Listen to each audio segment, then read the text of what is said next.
From the oh-so-sweet Univest Studios at Lehigh Valley Public Media in Bethlehem, PA, it is time for another pea-picking episode of chemical-free horticultural hijinks. You bet your garden. Prices for fresh produce are predicted to rise rapidly this year. Are you ready to protect your wallet? I'm Mike McGrath, and on today's show, we'll help you grow more of your own fresh food, this time focusing on sweet and delicious spring peas. Plus, your fabulous phone call questions, comments, tips, tricks, suggestions, and ridiculously rampant recriminations.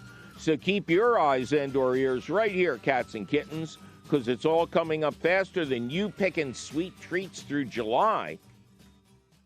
Right after this. Support for You Bet Your Garden is provided by the Espoma Company, offering a complete selection of natural organic plant foods and potting soils. More information about Espoma and the Espoma Natural Gardening Community can be found at espoma.com.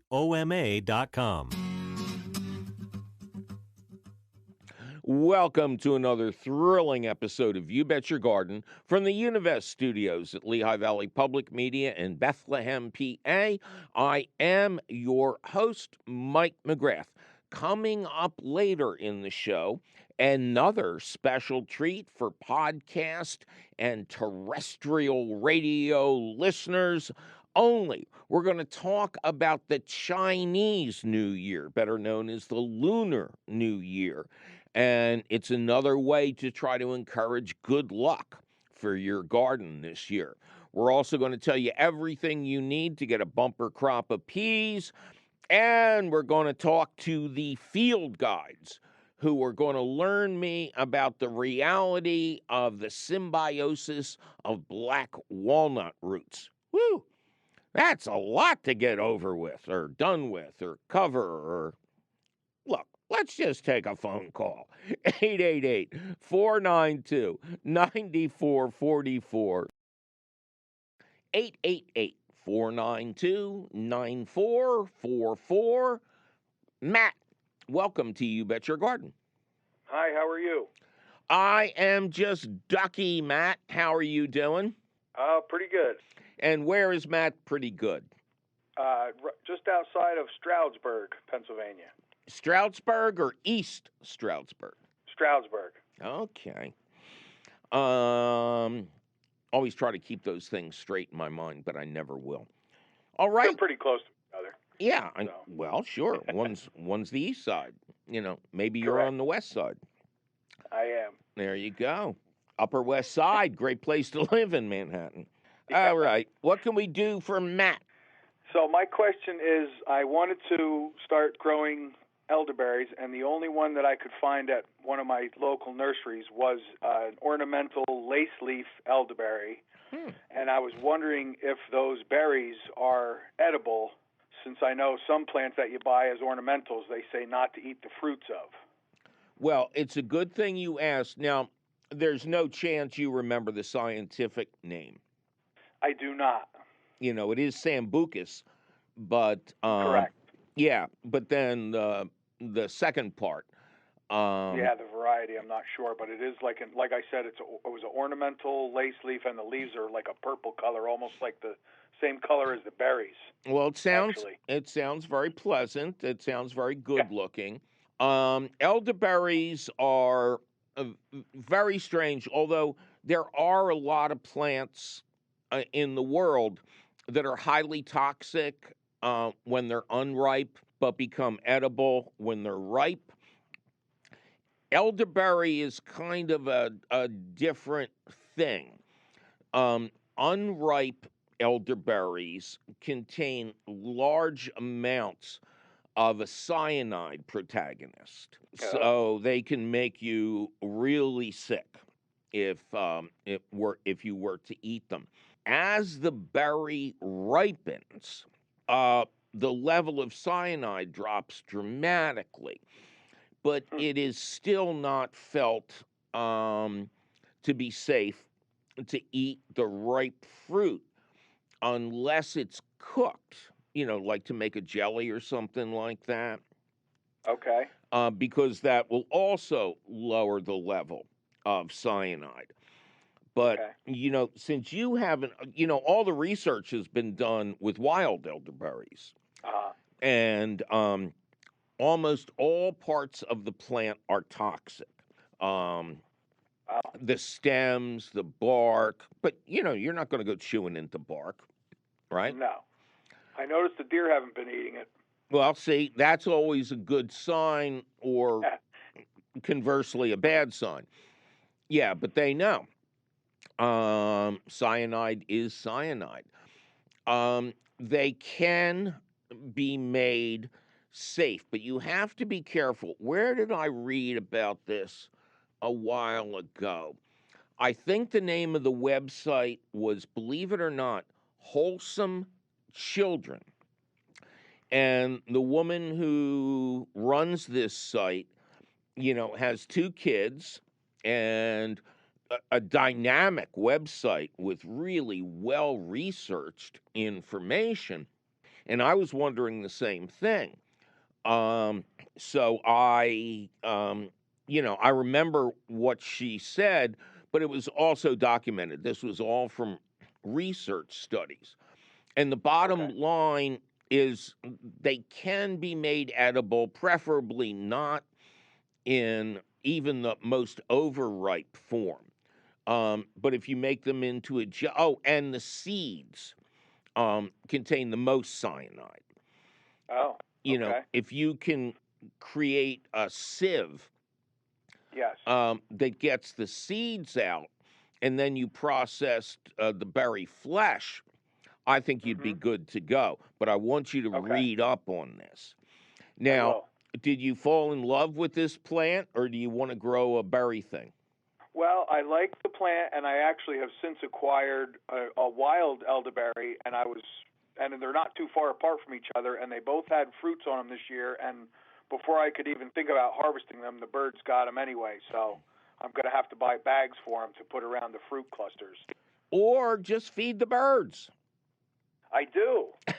Well, I don't feed the birds in the summer though, not that early. So Well, I'm just I saying, if, since this is a or dicey right, proposition, right, let the birds have it.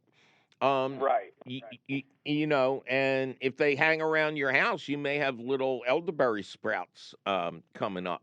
You know, My intention was to make a syrup with the elderberries for like they make like the cough syrups with the elderberry, and that was my initial intention, but I didn't know that they were potentially toxic. So we'll a see. uh, a physician, I believe, from Africa, working in research in Israel, perfected the sambucol syrup, which Mhm. which is not a cough syrup. It's a true antiviral.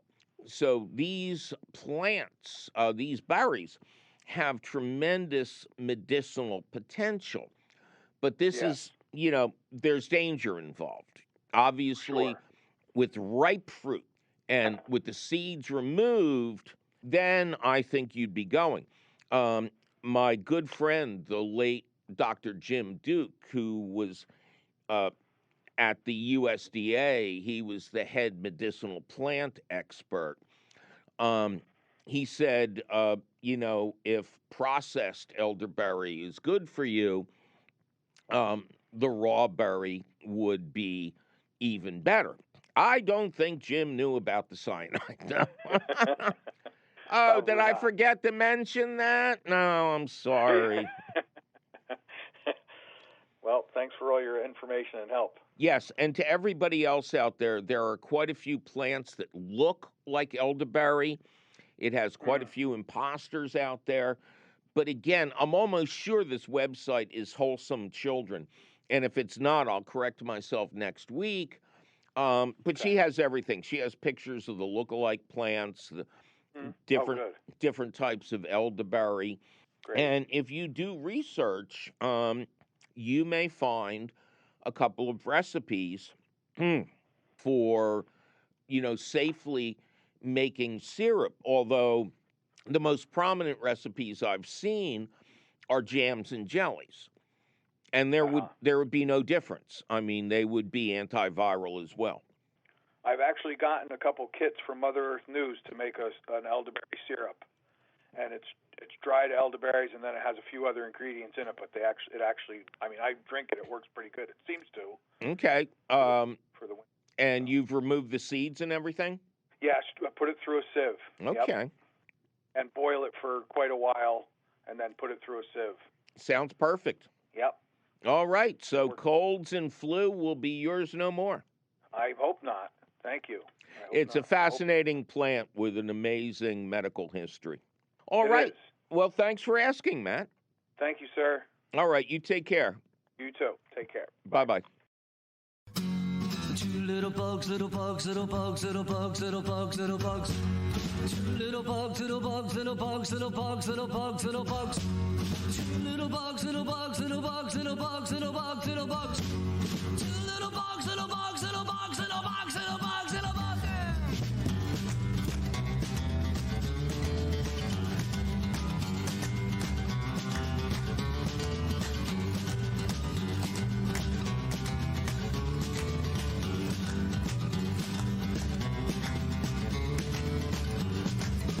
Little bug, little bug, little bug, little bug, little bug, little bug.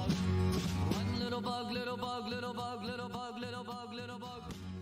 One little bug, little bug, little bug, little bug. Okay, it is time for our special feature for audio listeners only.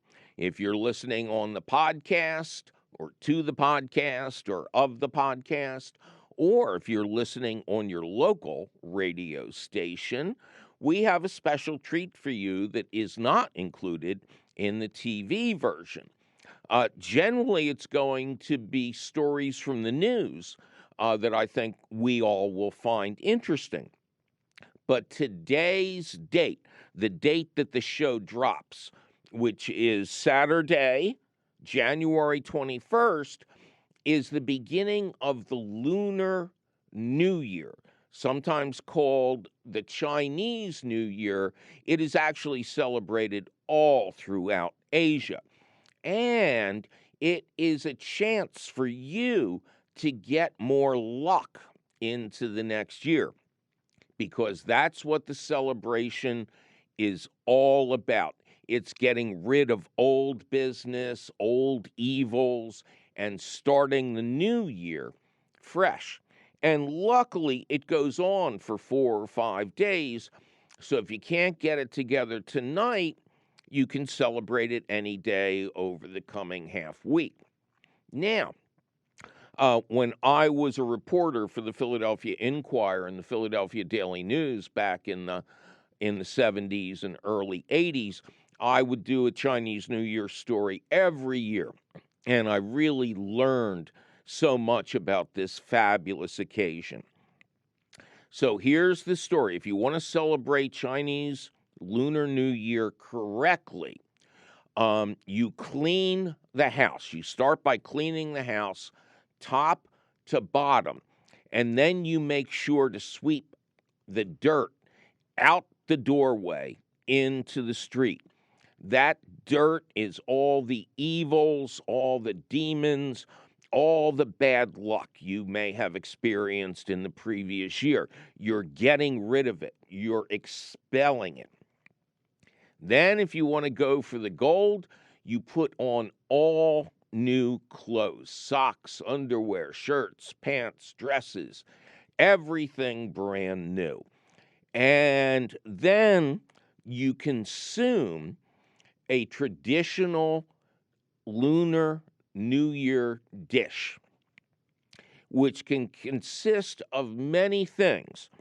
Now, I apologize for our listeners who are vegetarians, but a component of almost all these dishes is some form of pork. Why? Because a pig always roots forward, always going forward, which is what you want to do in the new year. You think of cows, they just stand there. They just wander around. They don't know where they're going, what they're doing. But the pig is always moving forward.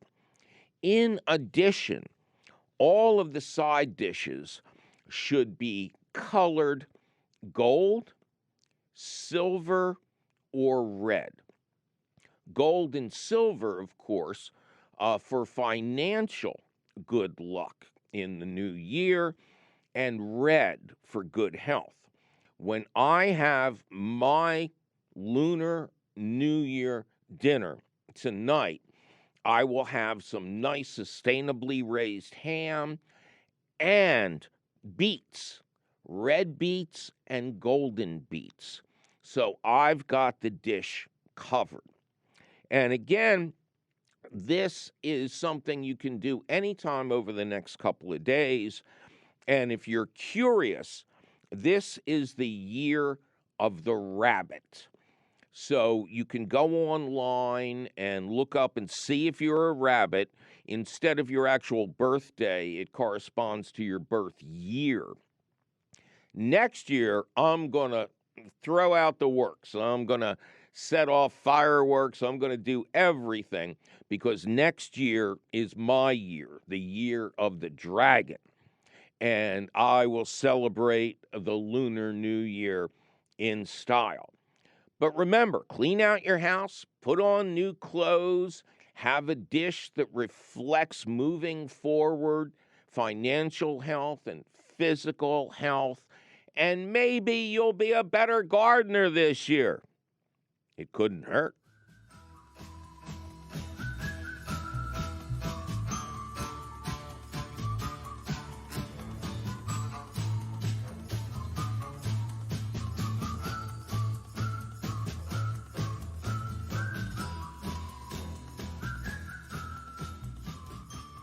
Well, it's time for me to take a little break and inform all of yous that the Lunar New Year, also known as Chinese New Year, begins on Sunday, January 22nd, making Saturday the 21st, or today for many of you, Lunar New Year's Eve. So if you weren't satisfied with Dick Clark's rockin' New Year's Eve, you have a second chance. I'm your New Year's lunar baby, Mike McGrath, and you're listening to You Bet Your Garden from the Univest Studios at Lehigh Valley Public Media in Bethlehem, Pennsylvania.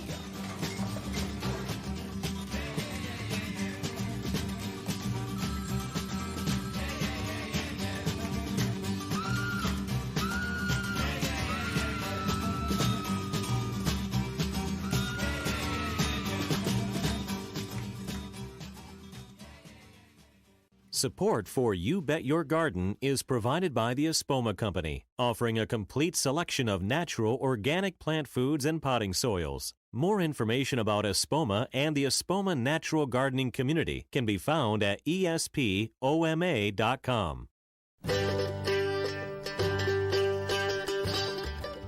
Welcome back to another thrilling episode of You Bet Your Garden from the Univest Studios at Lehigh Valley Public Media in Bethlehem, PA. I am your host, Mike McGrath. Coming up later in the show, peas are the ultimate crop of spring, and they're going to be really important this year with produce prices soaring. So we're going to teach you how to grow 3 different kinds of peas. Isn't that fun? We have a couple of special guests. The potters, what would you call you? The hosts of a podcast called The Field Guide. Bill is the guy in the Minnesota shirt, and Steve is the guy with the hat. And they have some interesting information that they may be able to learn me something about the dreaded black walnut tree. So just to give people an idea of what we do, our podcast, The Field Guides, we pick a natural history topic, and then we look into recent research on that topic. And then we go out to a natural spot and record ourselves talking about what we learned and also trying to make some jokes and make it enjoyable. But we often get ideas from listeners, and a listener sent in to us the idea of looking into black walnut. And in gardening circles and in tree people circles, black walnut has been known to be harmful to other plants growing in its vicinity. And it's just always kind of been accepted as gospel. And this email said, look into that, and it may not really be what people have always thought. That piqued my interest immediately. Steve and I, we both are of a skeptical nature, so we enjoy taking things, especially that we've always accepted as gospel, and diving into it to see, is this actually true or not? And that email led us on the path that led to an episode we did on black walnut and whether it really is harmful to other plants. To be completely honest, Bill was the one that did the vast majority of the research for this episode, so I'll jump in here and there.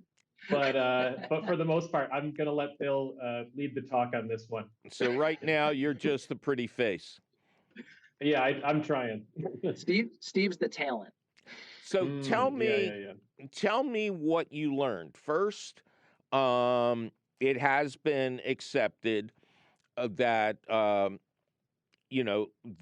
every part of the black walnut tree, but especially the roots, contains a material called juglone that is allopathic. I can never tell which is a doctor and which is a plant killer.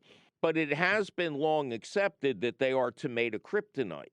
Is that still the case, or are you doubting Bill's and Steve's? Well, I think we're definitely doubting Bill and Steve's. And, like most things in the natural world, it's hard to give a definitive answer. But what we often find in the topics that we research is the stories often aren't as simple as they're first presented.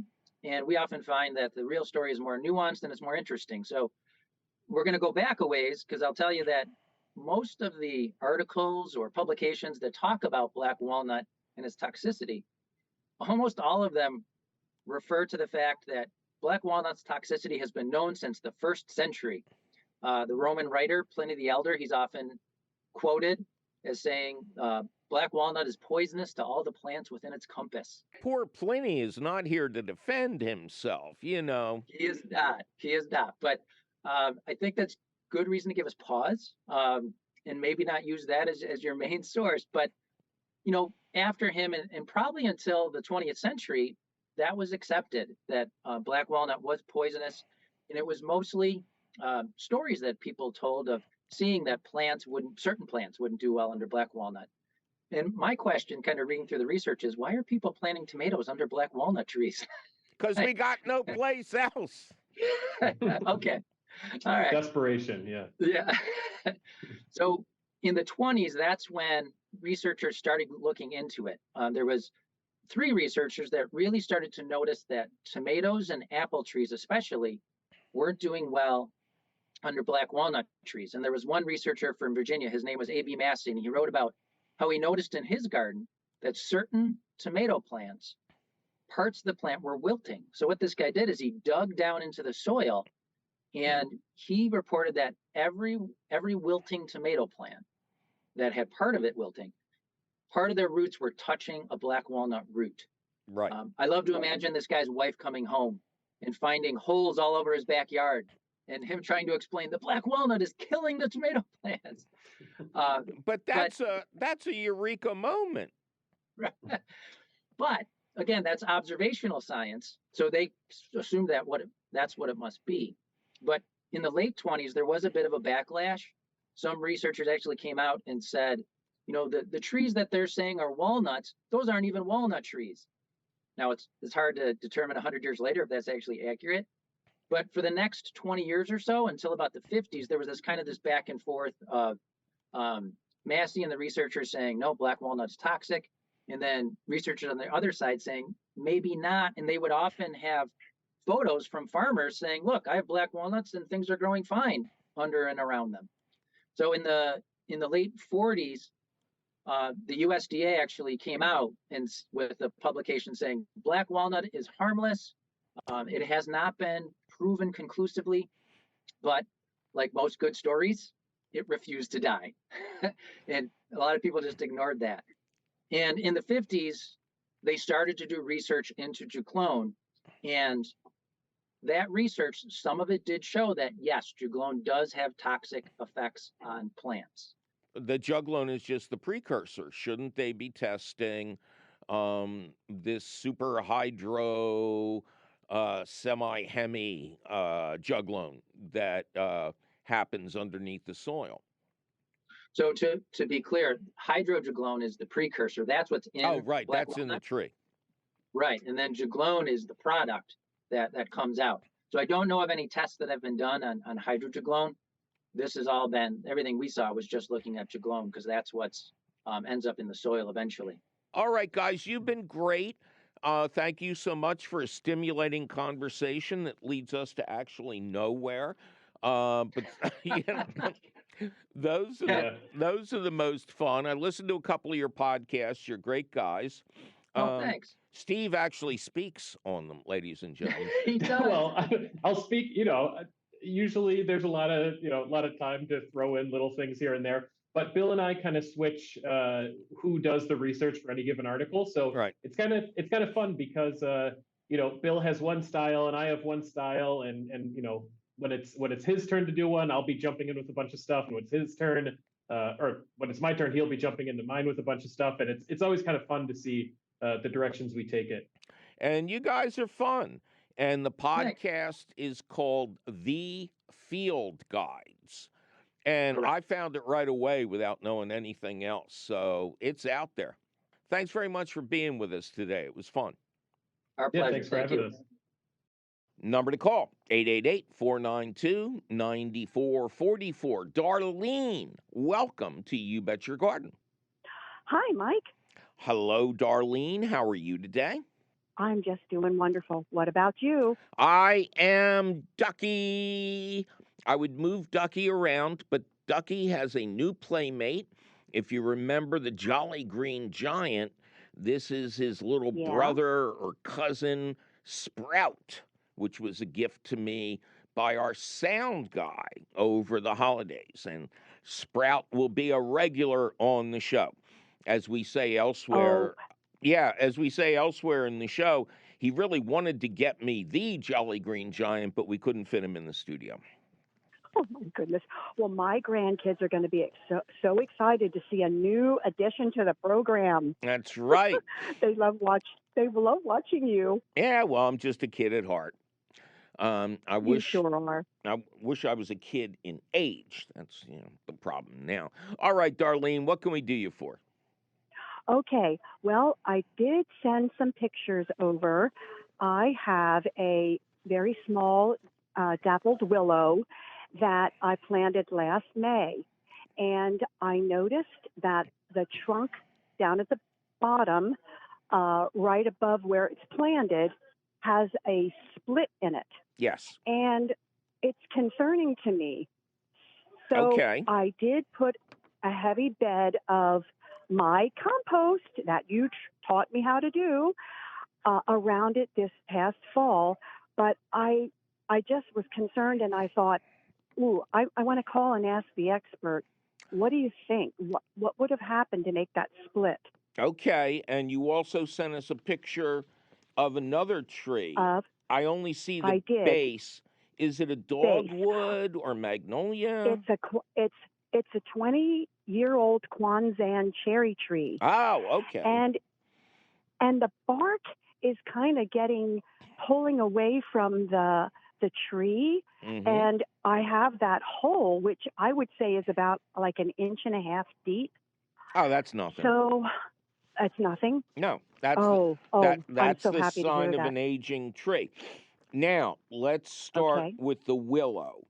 Although it is generally a good idea to give a plant that you're worried about a little bit of extra compost, it was either planted too deeply to begin with or has settled. Oh. So we can't see any sign of the root flare. This is a popsicle stick in the ground. Right. And that could well have caused the crack. So what you want to do is carefully move all of the soil and compost away from there until you can see the root flare. where the tree meets the root system. And Okay. that's really all you should do.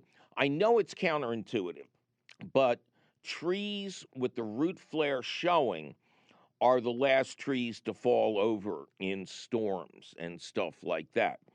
Trees that look like Okay. popsicle sticks are the first ones to go because they're Ah, slowly dying.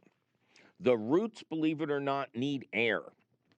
So if you okay. start out with the top of the root system exposed, the tree will be naturally healthier than a tree um, where you can't see any part of the roots. Now, Okay. now on to the cherry tree, and we see the same Mhm. problem, right? We don't see Mhm. any root flare. Now, I can see No. I can see by the flowers behind the tree, however, that it looks like it bloomed wonderfully last year. It has. I don't have any problem with the tree itself. It just started that pulling the bark, pulling away from the tree a little, and then also, as I said, developing that hole. And I thought, is it from the nasty uh, mulch that I used to put on it? Did that affect it somehow? Oh, it didn't help it. Um, I, yeah. Well, I've changed my ways, Mike. Good. You've trained me well. Um, Yeah. So do you? there are many reasons that trees develop splits and um, I don't know what you'd call the cherry, like a lesion in the bark, Yes. but Okay. a lot of it has to do with freeze thaw cycles. Hmm. Okay. The trees get absolutely frozen, and then the next day, as we experienced a few weeks ago, it's 70 degrees. This is what I this is Exactly. what I call pneumonia weather. Um, Mhm. Now, I don't want you to do anything to try to correct the splits, but anything you can do to move the compost away from the actual trunk of the tree will be beneficial. Okay. And don't Okay. worry about the beneficial effects of the compost. You have to realize Hmm. there are no real active roots right up against the trunk. The roots go Hmm. out underground at least as far as the canopy does overhead. So that's where the Okay. compost does the most good, so that when it rains, the resulting Ah, compost tea goes right down to the root system. down in. So, Yeah. but don't fall for anybody who wants to patch it or do anything like that. And keep a close eye on the reaction of the trees in springtime. If you fail, Okay. if you fail to get a nice leaf out and flowering, then two things could be happening. Um, One, the tree is still under stress, or we had a late freeze. There have been years Yeah. where the cherry blossoms Yep. have just been blown apart. Well, you closed your eyes for 5 minutes and you missed it. Yeah. You're right. Hmm. Okay, but Okay. Well, this is a real easy solution. very good. Let me just ask you one more question on that dappled willow. So, with it being so small, I got one of those expandable wraps that I put around, as you say, the popsicle stick, so I wouldn't have deer, brushing it with their horns and Hmm. really destroying it. That wouldn't have hindered that at all. Not if it was loose. You don't want to. Okay, it is loose. Yeah, no, Yeah, it expands.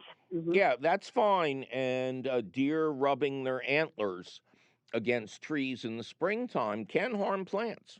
So just make We had one sure. destroyed by it. Yeah, everybody has. Just make sure that it's Mhm. stretchable and it's not compressing the trunk. Okay? Okay, very good. All All right. right. So I appreciate that wisdom, and I'm going to go to it. Thank you so much, Oh, Mike. wait a minute. I never asked you where you were, did I? I don't think we covered that. We didn't. Where I are am you? from Bethel. I'm from Bethel, Pennsylvania. So I'm right near the Lebanon County line. I'm still in Berks County, but I'm Mm-hmm. very close to the Lebanon County line. All right. All right. Well, again, good luck to you, and thanks for calling, and bye-bye. Bye-bye. Well, it's time for me to take a little break and remind everybody still facing the potential of snow and ice that rock salt may be the worst ice melt product to use. It's a plant, lawn, and concrete killer, and it doesn't work at extremely low temperatures. My choice of alternative ice melts is calcium chloride. It melts ice at very low temperatures and is much more environmentally friendly. I'm always environmentally friendly Mike McGrath, and you're listening to You Bet Your Garden from the Univest studios at Lehigh Valley Public Media in Bethlehem, PA.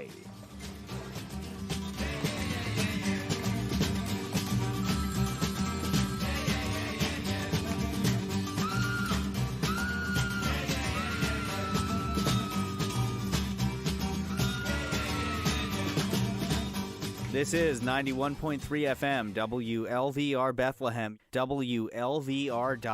Welcome back to another thrilling episode of You Bet Your Garden from the Univest studios at Lehigh Valley Public Media in Bethlehem, PA.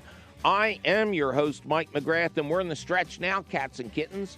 In just a little bit, we'll get to the question of the week, which is about all kinds of springtime peas. One of the earliest crops you can grow, one of the most fun, one of the crops that kids enjoy getting in on, and it'll save you a lot of money with these produce prices rising rapidly.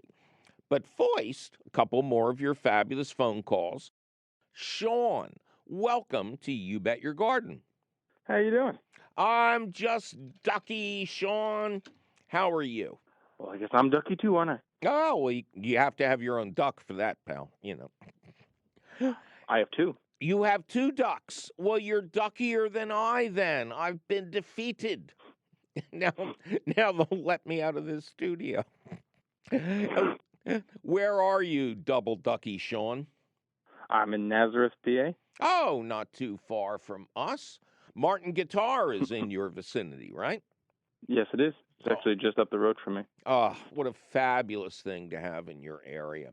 All right, well, we can't talk about guitars. What can we do for Sean? Alrighty, so I have your compost book, right? Okay. And I'm just starting. I just did my first batch of shredded leaves, like my first full attempt to do compost. Right. And what I did before is I would blend it up with my weed whacker in a garbage can. Oh, okay. But I just got a leaf mulcher for Christmas. Excellent. And I used it to finish up what I hadn't already. And the chunks from the mulcher are, I don't know, I guess 10 times bigger. It's about the size of my palm-ish. But when I blended it with the weed whacker, they got really small. So my question, I suppose, is, can you get it too small? Is there a Goldilocks zone? No, absolutely not. One of the rules in compost is the smaller the raw material, the quicker it will become finished compost.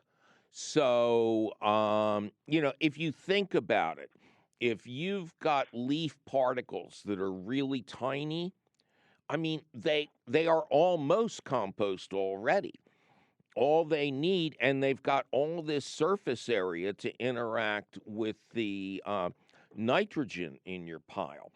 So, when you buy a leaf blower / vacuum, one of the things you should look for is the mulching ratio.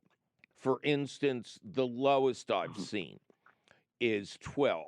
That means you could take 12 bags of whole leaves, shred them through the mulcher, and they would fill up one bag. But there are also ones out there that have a mulching ratio of 20 to 1.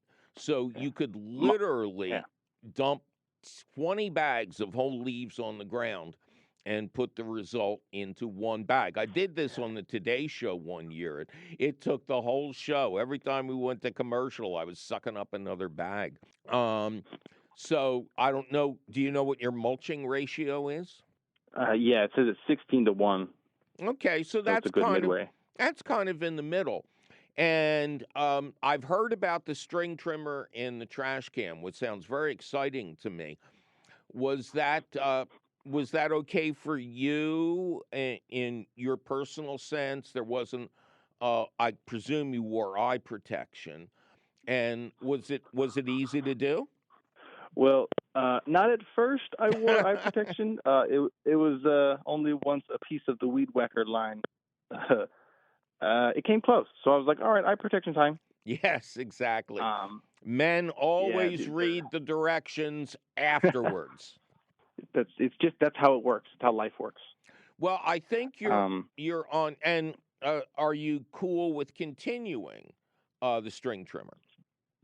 I mean, yeah, I'll probably mulch with the leaf mulcher, and then I'll probably finish it up with a weed whacker.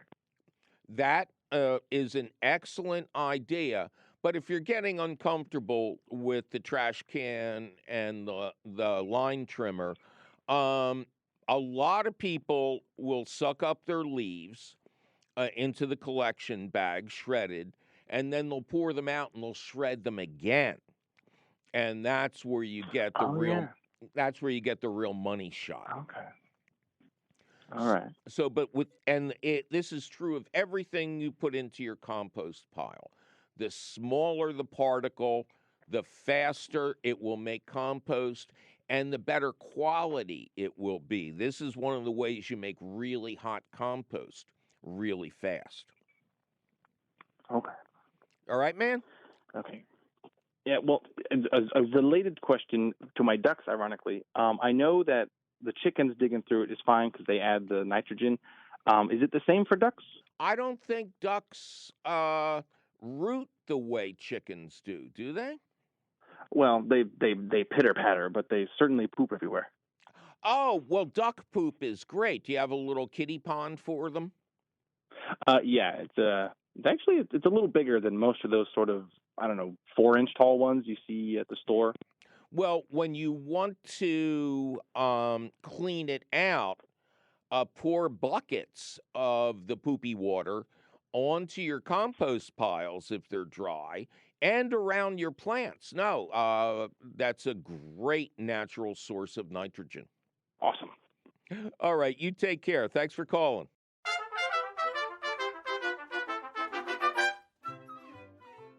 Like Thanos, it is inevitable.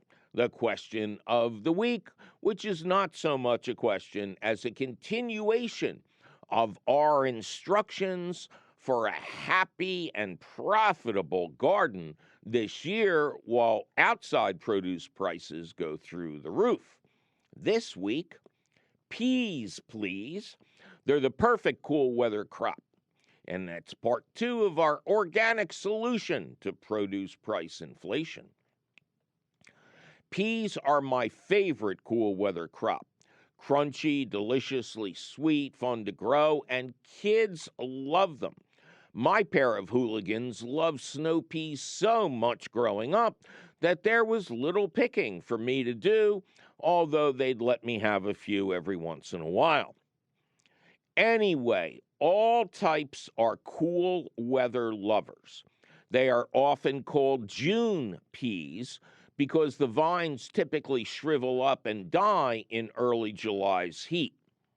Peas are one of the few crops that like a sweet soil, which means slightly on the alkaline side. So dusting a little ash from a hardwood stove in their planting lanes is a great idea, especially if you live in a climate that generally has acidic soil. All peas also have the ability to, quote, fix nitrogen from the air by way of a symbiotic relationship between their root system and specific strains of bacteria, providing free nitrogen to the plants for fast, strong growth. The right type of bacteria may already be in your garden, but using a fresh helping of, quote, pea and bean inoculant will greatly improve your harvest. This inoculant is widely available at independent garden centers and via seed catalogs and online. It generally comes in the form of a freeze-dried powder containing a bacterium specific to peas and beans. Now, the timing of pea planting is crucial. The average days to maturity of most pea varieties is around 60 days. So you want to time your plantings to produce their first flush of sugary goodness around June 1st. That makes early April the ideal time to plant. Note, despite what you have heard, it may not be lucky to plant your peas on St. Patrick's Day if you live in a mid-Atlantic or cooler type of climate, as St. Pat's Feast Day falls on March 17th this year, and the soil may not be warm enough to allow that fabulous nitrogen fixation. It may even be frozen solid. Better to wait until April 1st, unless you want to risk being a fool. Types of peas. Snow peas, a favorite ingredient in salads and Chinese dishes that include mixed vegetables. You eat the slender treats pod and all. Pick early and often. Don't let the seeds swell up inside the pod. And if you miss a few big ones, don't worry. Just zip the pods open and eat the tasty peas inside. Early and frequent picking maximizes the flavor and increases the yield. Snap peas, a southern favorite. These are a bit larger than snow peas, but are still typically eaten pod and all after you snap off the top. Again, pick early and often. If a few get too big, just eat the peas inside, as the pods start to get tough after too much time on the plant. And finally, we get to English shelling peas. These are left on the vine until the peas inside swell up nicely. Then you zip open the pod and eat the tender and sweet peas inside. They taste great raw, but a springtime tradition is to cook them up with spring onions, scallions with a small bulb underground. Generally served as a soup, you'll find hundreds of recipes online. Note, the heavily scented flowering plant commonly known as sweet pea is not edible. In fact, it is poisonous.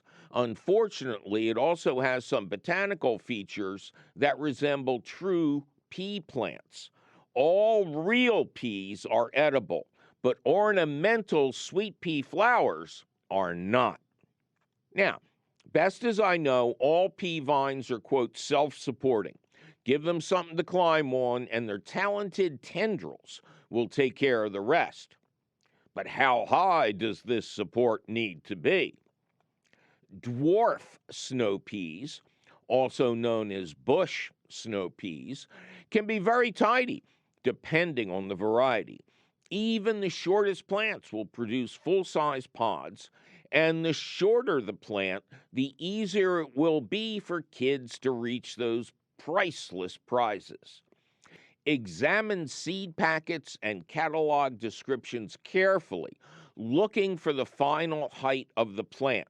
If that information is not there, search the variety name at other sources. If all else fails, turn to Google. Search for, quote, final height of your variety name, pea. The same is true of snap and shelling peas.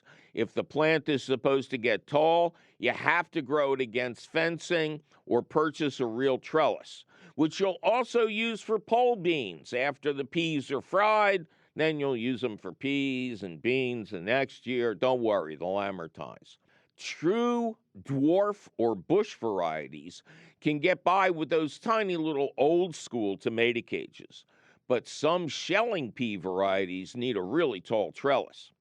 No matter what the type, pre-sprout your peas by soaking them in water overnight and then wrap them in moist paper towels. Place the towels in a Ziploc bag, but don't zip it. Just leave the open bags out at room temperature. Check them daily to make sure the peas inside are moist, but not sopping wet. Mist them if they are dry. When you see wiggly little sprouts appear, it is go time. Dig out lanes in a shape that will accommodate your trellises. Dust some wood ash into the lanes. Roll the damp seeds around in the P&B inoculant and drop them into the lanes a few inches apart. You can add more inoculant on top, but be sure to save some for your bean crops. Refill the lanes with the soil you removed, then spread an inch of quality compost over top for good luck. Don't add any nitrogen-rich fertilizer. You can let the atmosphere handle that.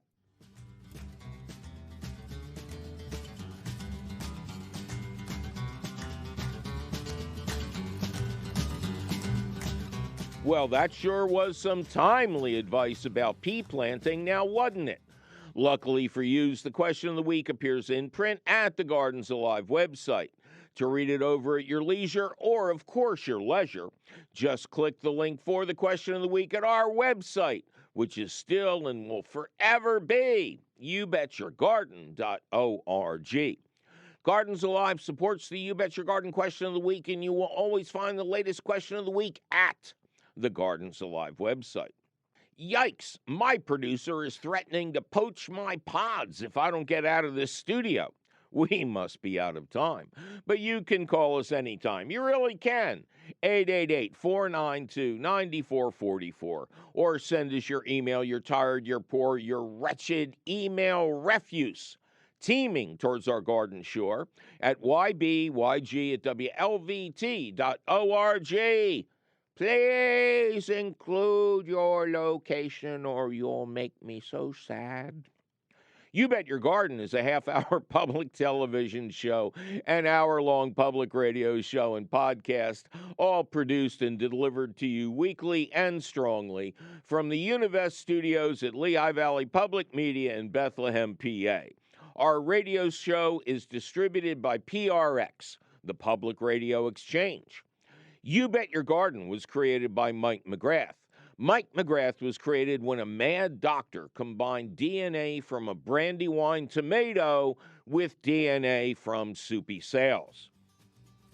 Ken Queter is our musical director. Our chief content officer is Yoni Greenbaum. Our angel of the airways is Christine Dempsey. Our sound engineer is the always cheerful Charlie Sarah. Our social media director is Amanda Norfleet. Check out her fine work and send her your fabulous garden photos so we can paste them. Paste them? Post them. Maybe it's kind of cut and paste too. Anyway, we'll put them up at the You Bet Your Garden Facebook page. Teresa Radke is our peerless princess of profound production. Our audio editor is the always lovely Jonas Bowen. Judicious Jake Boyer does the video. Our directorial director of direction is the harassed and harried Javier Diaz. Also starring Jacob Morris as the Beaver and Zach the Tack as Eddie Haskell. The rest of our beloved band of carnies, fortune tellers, and card sharks are currently assisting the authorities with their inquiries. Our CEO, Grand Poobah, and belly dancer in training is Tim Fallon. I'm your planning host, Mike McGrath, and I'll be playing with my seed packets until I can see you again next week.